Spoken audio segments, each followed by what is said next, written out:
Okay, so today I am going to read this book, Masters You. Okay, so today I am going to read this book, Master Your Emotions by Thibaut Meurisse. It's one of my favorite book, and let's read this. Okay, this is the first chapter, and this is introduction. It's a start. We all experience a wide range of emotions in our lives. Okay, wait a minute. Throughout our lives, I have to admit, while writing this book, I experienced highs and lows myself. At first, I was filled with excitement and thrill at the idea of providing people with a guide to help them understand their emotions. I imagined how readers' lives would improve as they learn to control their emotions. My motivation was high, and I couldn't help but imagine how great the book would be. Oh, so I thought, after the initial excitement, the time came to sit down to write the actual book, and that's when the excitement wore off pretty quickly. Ideas that looked great in my mind suddenly felt dull. My writing seemed boring, and I felt as though I had nothing substantive or valuable to contribute. Sitting at my own desk and writing becomes more challenging each day. I started losing confidence. Who was I to write a book about? Emotions if I couldn't even master my own emotions. How ironic. I considered giving up. There are already plenty of books on the topic, so why add one more?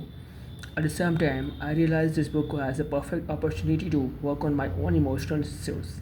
And who doesn't suffer from negative emotions from time to time? We all have rise and lows, don't we? The key is what we do with our lows, and are we using our emotions to grow?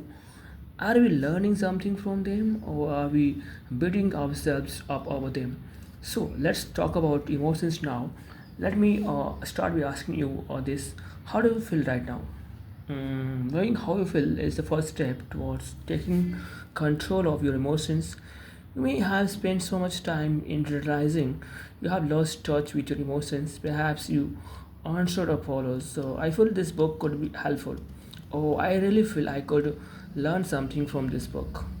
However, none of these answers reflect how you feel. You don't feel like this or feel like that. You feel simply feel. You don't feel like this book could be useful. You think this book could be useful, and that generates an emotion which makes you feel excited about reading it.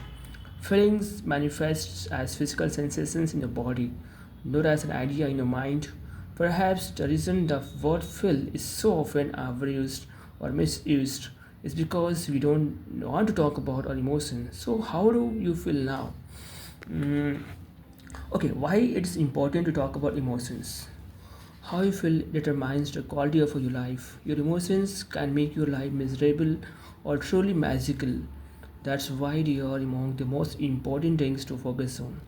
Your emotions color all your experiences. When you feel good, everything seems filled or taste better. You also think better thoughts. Your energy levels are higher and possibilities seems limitless. Conversely, when you feel depressed, everything seems dull. You have little energy and you become unmotivated.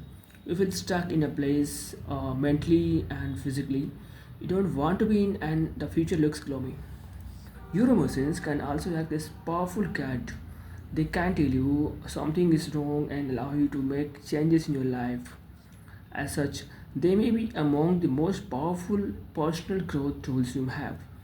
Sadly, neither your teachers nor your parents taught you how emotions work or how to control them.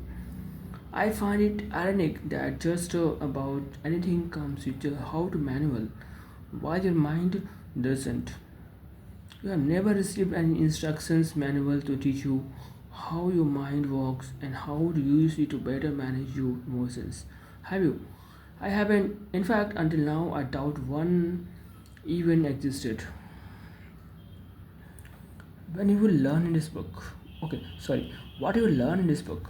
This book is how to manual your parents should have given you at birth. It's the instructions manual you should have received at school. In it, I'll share everything you need to know about emotions so you can overcome your fears and limitations and become the type of persons you really want to be. You learn what emotions are, how they are framed, and how you can use them for your personal growth. You will also learn how to deal with negative emotions and conditions your mind to create more positive emotions. It is my sincere hope and expectation that by the end of this book, you will have a clear understanding of what emotions are and will have all the tools you need to start taking control of them. Okay, so more specifically, this book will help you understand what emotions are and how they impact your life, identify negative emotions that control your life, and learn to overcome them. Change your story to make better control over your life and create a more compelling future and reprogram your mind to experience more positive emotions. Here is a more detailed summary of what you will learn in this book. There are four parts. Sorry, and first part is about where we will discuss what emotions are. You will learn why you are wired to focus on negativity and what you can do to counter this effect. You will also discover how your beliefs imagine upon your emotions. Finally, you will learn how negative emotions work and why they are so tricky. In part second, we'll go over the things that directly impact your emotions. You will understand the roles your body, your thoughts, your words, or your sleep play in your life, how and why can you use them to change your emotions. In part third, you will learn how emotions are formed. You will also learn how to condition your mind to experience more positive emotions. And finally, in part 4, we will discuss how to use your emotions as a tool for personal growth. You will learn why you experience emotions such as fear or depressions and how they work. You will then discover how to use them to grow. Let's get started. So that's the end of our intro part. Now we will move toward the main chapters.